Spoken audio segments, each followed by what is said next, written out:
महंगाई और बेरोजगारी की चर्चा होती है तो चर्चा में आते नहीं, सदन में वॉकआउट कर जाते हैं। अभी निर्मला जी ने विस्तार से उत्तर दिया कि कोविड की समस्याओं के बावजूद भारत की आर्थिक व्यवस्था दुनिया के कई बड़े देशों की तुलना में अच्छी है, सबसे अधिक पूंजी निवेश हुआ है और दुनिया के बड़े बड़े संस्थाओं ने भी भारत के आर्थिक मैनेजमेंट की तारीफ की है। इसी महंगाई और कोविड के बावजूद 200 करोड़ फ्री वैक्सीन लगाया गया और बाकी 80 करोड़ लोगों को आज तक भोजन कराया जाता है। तो जब भी चर्चा होती है तो कांग्रेस पार्टी चर्चा करके भाग जाती है। साफ झूठ बोला राहुल गांधी ने। मैं आरोप जिम्मेदारी से लगा रहा हूं। अभी 2 दिन पहले जो सदन की चर्चा हुई उसमें कांग्रेस पार्टी के लोगों ने भाग लिया कि नहीं लिया? बड़े तीखे निम्न स्तर के आरोप लगाए कि नहीं लगाए? ये झूठ क्यों बोला राहुल गांधी ने कि उनको बदलने दिया था? ये देश को बताना जरूरी है। तो महंगाई और बेरोजगारी एक बहाना है, सही कारण है ईडी को धमकाना, डराना और परिवार को बचाना। यह है पूरा मामला। मैं पुनः इसको कहूंगा, महंगाई और बेरोजगारी की चर्चा एक बहाना है, मूल रूप से ईडी को डराना, धमकाना और परिवार को बचाना है। राहुल गांधी जी, आपने लोकतंत्र पर आज बहुत ही शर्मनाक बात कही है, गैर जिम्मेदाराना बात कही है।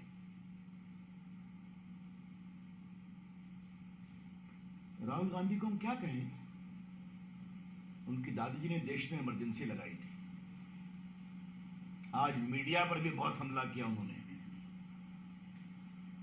इमरजेंसी में बड़े बड़े संपादकों को जेल में बंद किया गया था, सेंसर लगाया गया था।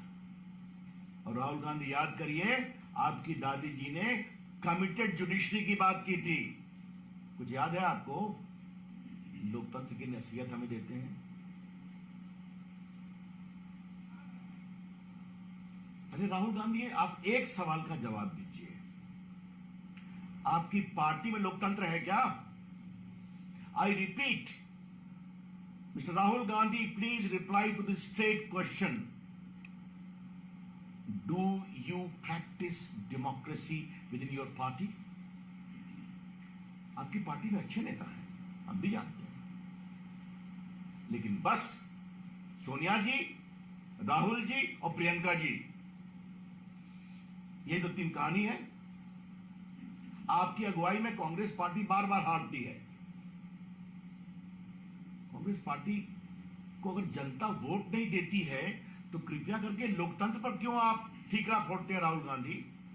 Why you blame democracy when the people of India reject you with repeated regularity?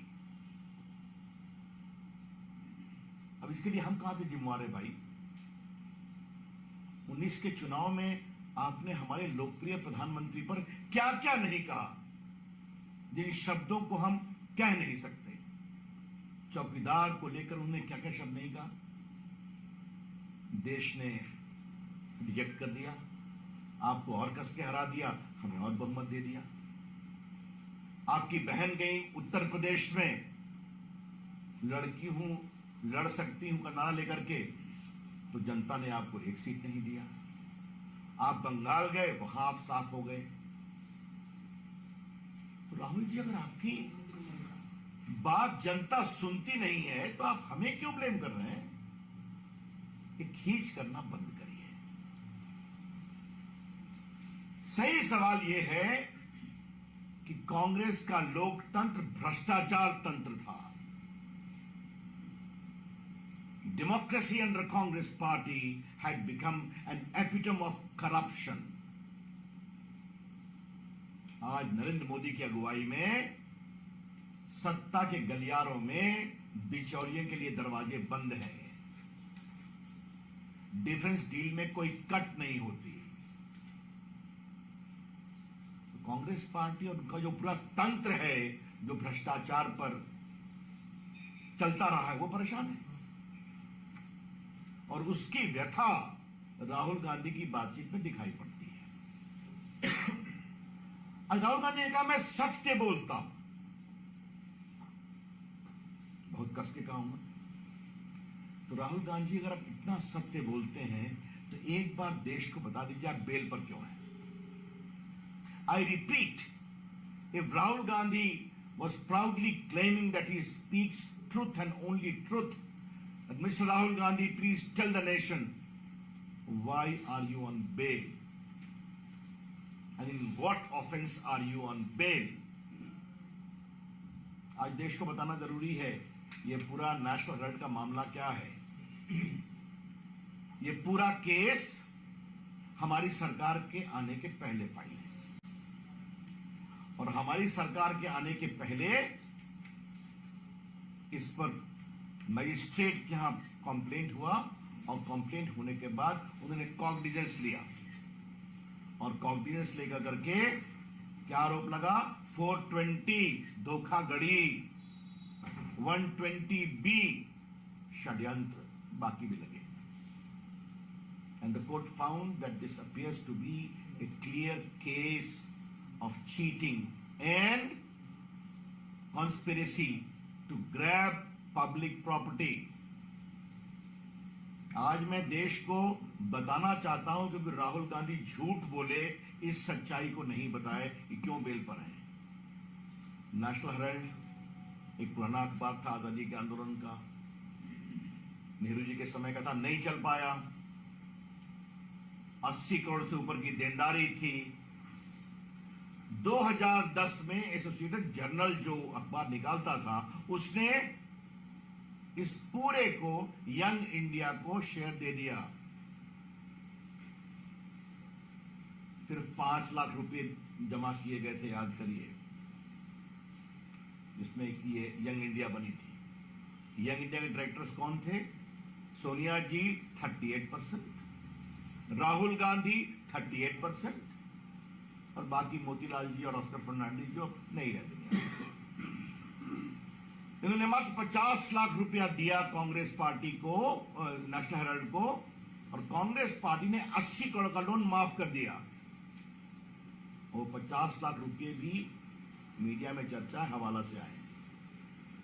तो अर्थात मात्र 5 लाख रुपये लगाकर 5000 करोड़ की नेशनल हेराल्ड की संपत्ति दिल्ली में, मुंबई में, लखनऊ में, पटना में, मोहाली में, सब इस फैमिली कंट्रोल ट्रस्ट में आ गई। यही तो कहानी है। क्या सच्चाई नहीं कि राहुल गांधी और सोनिया जी दिल्ली हाईकोर्ट में क्वेश्चनिंग के लिए गए, वहां रिजेक्ट हो गया, सुप्रीम कोर्ट गए, वहां रिजेक्ट हो गया, तो बेल लेना पड़ा। बाद में इनकम टैक्स की कार्रवाई हुई, उसमें भी वो हारे, ट्राइब्यूनल में गए, उसमें भी हारे, टैक्स लगा। तो राहुल गांधी की अगर कोर्ट आपको बेल नहीं देती है, अगर आपका कंप्लेन भ्रष्टाचार का क्वॉश नहीं होता है, तो आप इंस्टीट्यूशन को ब्लेम करेंगे? क्या मतलब है इसका? भारत की न्यायपालिका आजाद है, भारत की जुडिशरी की चर्चा दुनिया में होती है, और आपने बार बार कहा ऑल इंस्टीट्यूशंस।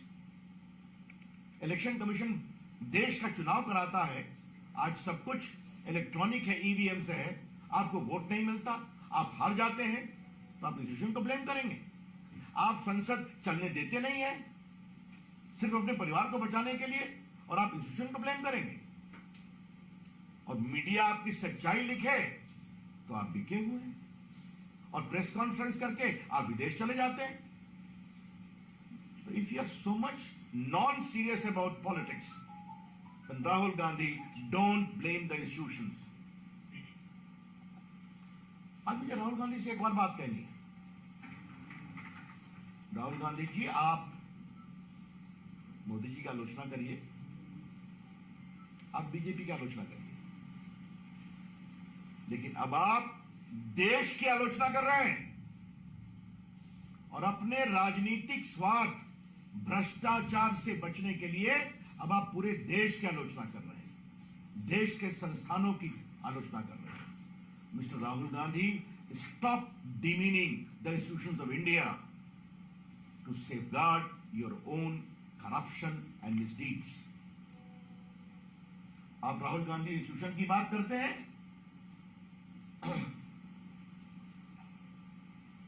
आप मुझे ये बताइए, अभी कोविड हुआ था, पूरा देश एक था लड़ाई में, आपने कितना मजाक उड़ाया कोविड के खिलाफ लड़ाई का। देश के साइंटिस्ट ने वैक्सीन बनाया, ये वैक्सीन भारतीयों को भी मिली और दुनिया के 80 से अधिक देशों में गई, आपने उसका भी मजाक बनाया। देश को जगाने के लिए यह कहा गया कि हम लोग सब लोग बताएं, वैक्सीन लें और अपनी फोटो अपलोड करें ताकि देश की जनता को प्रेरणा मिले। आपने और आपके नेताओं ने कभी किया क्या? यह है आपका संस्थाओं का सम्मान, राहुल गांधी। और आपकी प्रेस कॉन्फ्रेंस बहुत रोचक दिन हुई है राहुल गांधी। एक बात मैं कहना चाहूंगा, आज है 5 अगस्त, आज के दिन धारा 370 समाप्त करने का ऐतिहासिक निर्णय हुआ था। आज जम्मू कश्मीर में तिरंगा लहरा रहा है, लोग जय जयकार कर रहे हैं, और आप तिरंगे का अपमान। और उनके साथ जो बैठे हुए थे माननीय मुख्यमंत्री जी, वो हिटलर को कोट कर रहे थे। हिटलर को कितना पढ़ा है याद करिए। अगर तानाशाही इस देश ने देखी है तो कांग्रेस के राज में देखी है। इमरजेंसी के समय जब जजेस सुपरसीड हुए, जब नेताओं को मीसा में बंद किया गया, जब लोकनायक जयप्रकाश जैसे महान नेता, किडनी खराब थी, उनको भी जेल में बंद किया गया, संपादक गिरफ्तार हुए, कमिटेड जुडिशरी की बात की गई। तो राहुल गांधी कृपया करके ये सब ज्ञान न दें। एक बात हमें और कहनी है, आपने व्यापार तो बहुत सुना होगा, लेकिन हम देश की ओर से जरूर सवाल उठाना चाहेंगे कि मात्र 5 लाख की कंपनी बनाकर 5,000 करोड़ की संपत्ति कैसे आती है, वो भी दिल्ली में, मुंबई में। ये सब सरकारी जमीन पर बड़ी बड़ी बिल्डिंग बनी, आज सब उनके कंट्रोल में है। ईडी के अंदर वो क्या बोल रहे हैं, नहीं बोल रहे हैं, उसको मुझे कुछ नहीं कहना है, लेकिन आज मुझे बहुत गर्व से कहना है कि नरेंद्र मोदी जी की सरकार ने भ्रष्टाचार के खिलाफ बहुत प्रामाणिक काम किया है। गरीबों के लिए डायरेक्ट बेनिफिट ट्रांसफर, लाखों करोड़ रुपए उनके अकाउंट में पहुंच रहे हैं कि नहीं पहुंच रहे हैं, बिचौलिए साफ हैं। सरकारी ठेके में, डिफेंस की खरीदगी में, आपूर्ति में बिचौलियों के रास्ते बंद हैं, और जितने बिचौलिए आ रहे हैं सबके संबंध कहां है, ये बार बार सामने में आ रही है। तो राहुल गांधी क्या चाहते हैं? भ्रष्टाचार के खिलाफ ईमानदारी से कार्रवाई नहीं हो क्या? ये कार्रवाई कभी नहीं रुकेगी, ये देश अपेक्षा करता है। आज ये सच्चाई नहीं है कि हजारों करोड़ रुपए की संपत्ति ईडी ने जब्त की है? आप ही लोग तो लिखते हैं मीडिया में। क्या सच्चाई नहीं? कलकत्ता में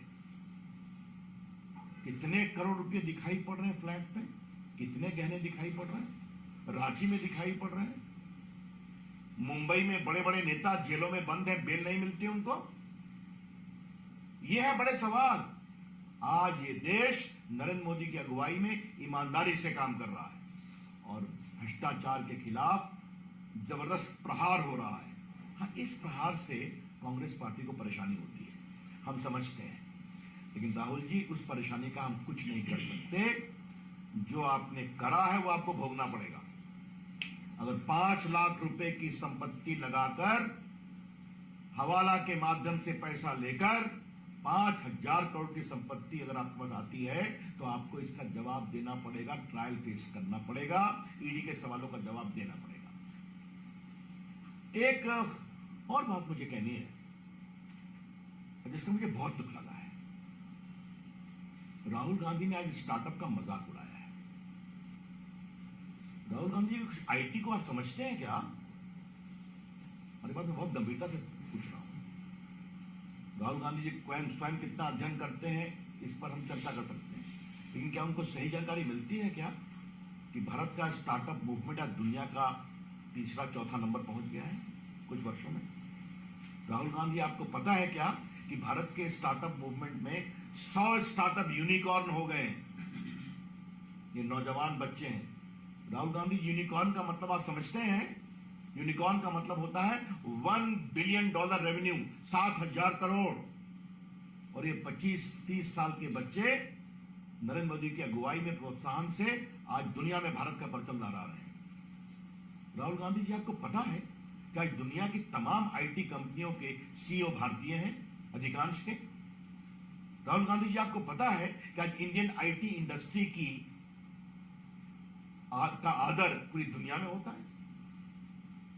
आज आपको पता है कि किस तरह से digital India, digital payment, direct benefit transfer, Covid के समय जिस तरह से 200 करोड़ लोगों को वैक्सीन दी गई और उसकी पूरी सूचना मोबाइल पर अवेलेबल थी डिजिटल माध्यम से, ये कुछ जानने की कोशिश की है आपने और आपने स्टार्टअप पर मजाक कर दिया? ये बहुत दुर्भाग्यपूर्ण है और इसकी मैं भर्त्सना करता हूं। बेरोजगारी की दिशा में भी बहुत काम हो रहे हैं। सड़कें बनती हैं तो नौकरी मिलती है कि नहीं? अगर हर गांव में बिजली जाती है तो नौकरी मिलती है कि नहीं? अगर आज भारत में पूंजी निवेश हो रहा है मैन्युफैक्चरिंग में, मोबाइल 2 से 270 हो गया, आज बड़ी बड़ी कंपनियां फॉक्सकॉन, पेगाट्रॉन, विस्ट्रॉन भारत में मोबाइल बना रही हैं, तो उसमें नौकरी मिलती है कि नहीं मिलती है? आप मुझे बताइए। तो आज मैन्युफैक्चरिंग बढ़ रही है, बाकी बढ़ रही है, नौकरी मिल रही है। हाँ, कोविड से कठिनाई आई है, लेकिन भारत के अंदर की ताकत मजबूत है, उसको हम ठीक करेंगे। तो आज का राहुल गांधी का पूरा प्रेस कॉन्फ्रेंस, और एक रोचक बात मैं कहूंगा, इसमें भी प्रेस को वो अकेले हैंडल करने की हिम्मत नहीं दिखा सके। एक मुख्यमंत्री जो उनसे पहले बोलने लगे, अभी उनका अंदरूनी विषय है।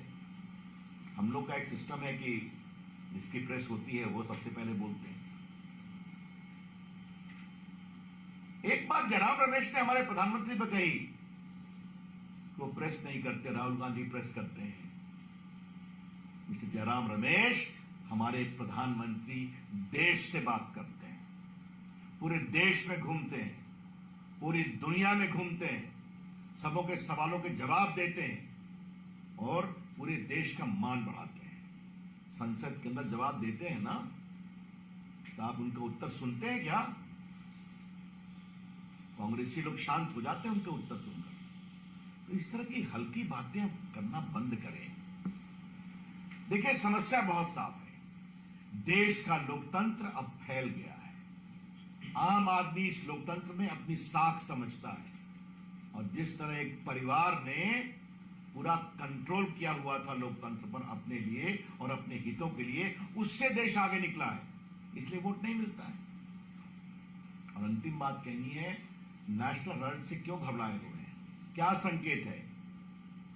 कांग्रेस पार्टी परिवार की जेब में, कांग्रेस पार्टी का नेतृत्व परिवार की जेब में, अब कांग्रेस पार्टी की संपत्ति भी परिवार की जेब में है। The crux of the national Herald corruption is straight and simple. The Congress party is in the pocket of the family. The leadership of the Congress party is also in the pocket of the family. The National Herald case demonstrates that now the family also wants to control the property of the party into the pocket of the family. यही सच्चाई है। धन्यवाद। Sir, एक सवाल ये था कि उन्होंने नरेंद्र मोदी को हिटलर कहा कि चुनाव तो हिटलर भी जीत जाता था। दूसरी बात उन्होंने कही कि देश में लोकतंत्र खत्म हो रहा है क्योंकि सभी संस्थाओं पे बीजेपी सरकार और आरएसएस का कब्जा है। ऐसा है, ये उनकी हताशा है। अब मैं राहुल गांधी के घटिया आरोप को बोलने के लिए यहां नहीं बैठा। कितना तंग किया गया हमारे प्रधानमंत्री नरेंद्र मोदी जी को गुजरात के मुख्यमंत्री के रूप में, तब कर निकले कि नहीं निकले निर्दोष होकर? कानून की प्रक्रिया से निकले ना। जनता ने एक बार नहीं 2 बार लोकसभा जिताया, दर्जनों विधानसभा जिताया उनकी अगुवाई में, और आगे 24 में भी जीतेंगे। तो जनता का विश्वास है, यही तो लोकतंत्र है। तो फिर कहूंगा, राहुल गांधी जी, अगर जनता आपको वोट नहीं देती तो कृपया करके लोकतंत्र को आरोप लगाना बंद करिए। आरएसएस का जो नाम लिया, देखिए राहुल गांधी जी, आज मैं आपको विनम्रता से कहना चाहूंगा, मैं भी एक स्वयंसेवक हूं। आपके परनाना जी, परदादा जी, क्षमा करें, नेहरू जी, और आपकी दादी इंदिरा जी, इन्होंने संघ को बहुत आरोप लगाया, बहुत आलोचना की थी। आपकी पार्टी घटती गई, राष्ट्रीय स्वयंसेवक संघ बढ़ता गया। क्यों? क्योंकि एक राष्ट्रवादी संगठन है जिसने भारत की सनातन संस्कृति के साथ इस देश को प्रेरित किया है, समाज सेवा का काम किया है, देशभक्ति का पाठ पढ़ाया है। कृपया करके ऐसे प्रामाणिक संगठन जो देशभक्ति के लिए हमेशा खड़ा रहता है, उसके खिलाफ ऐसी हल्की सतही बातें करना बंद करें और आप छोटे होते जाएंगे। सर, उन्होंने ये भी कहा है कि सारा सिस्टम मेरे हाथ में दे दो तो मैं बताता हूँ इलेक्शन कैसे जीतते हैं। अब इस हल्की बात का मैं क्या जवाब दूं? इससे बड़ी कोई हल्की बात हो सकती है? लेकिन आज जो सबसे उन्होंने बार बार कहा है, all the institutions, Rahul Gandhi please clarify, do you mean also the judiciary of India? क्या भारत की न्यायपालिका पर भी आपको विश्वास नहीं है? शायद ये पीड़ा इसीलिए कि आपको बिल नहीं मिलता है, तो आप भ्रष्टाचार करेंगे, आप इस प्रकार से हजारों करोड़ की संपत्ति को अर्जित करेंगे और आपसे कोई सवाल नहीं पूछे। कोर्ट कहेगा ट्रायल फेस कीजिए चीटिंग का, तो आप कहेंगे सारे इंस्टीट्यूशन कंट्रोल में है। इससे बड़ी तो गैर जिम्मेदारना और शर्मिंदगी की बात नहीं हो सकती। राहुल गांधी जी, मैं आपको एक बात आज जरूर कहूंगा, आप देखिए हमारे प्रधानमंत्री की लोकतांत्रिक नीयत को। 14 में पहली बार प्रधानमंत्री बने तो 15 अगस्त को लाल किले से कहा, भारत को बनाने में सभी प्रधानमंत्रियों का योगदान है। नेहरू जी का भी नाम लिया, इंदिरा जी का भी नाम लिया, राजीव गांधी का भी नाम लिया। आप कैसे चर्चा करते हैं हमारे प्रधानमंत्री की, आज आपने अपने प्रेस में दिखा दिया। और अभी 3 मूर्ति का म्यूजियम बना तो हमारे प्रधानमंत्री का बड़ा हृदय देखिए, उन्होंने कहा भारत के सारे प्रधानमंत्रियों का इसमें स्थान दो। तो ये हमारी लोकतांत्रिक सोच है। आपके बारे में क्या कहूं मैं? मेरी माताजी, मेरी बहन, मेरी पार्टी, मेरी जेब में और मेरी सोच, ये आपकी सोच है। Thank you. सर, अभी मार्च कर रहे हैं लोकतंत्र बचाने के लिए, कांग्रेस पार्टी जो है वो मार्च कर रही है। लोकतंत्र में हर को मार्च करने की आजादी है, इस पर मुझे कुछ नहीं कहना है। इतने दिन वो भी सत्ता में रहे हैं, अच्छी बात है, मार्च करें, लेकिन लोकतंत्र खतरे में है, यह दुहाई देना बंद करें। भ्रष्टाचार तंत्र कांग्रेस का खतरे में है और हम चाहते हैं वो खतरे में रहे, वो कार्रवाई होगी, रुकेगी नहीं।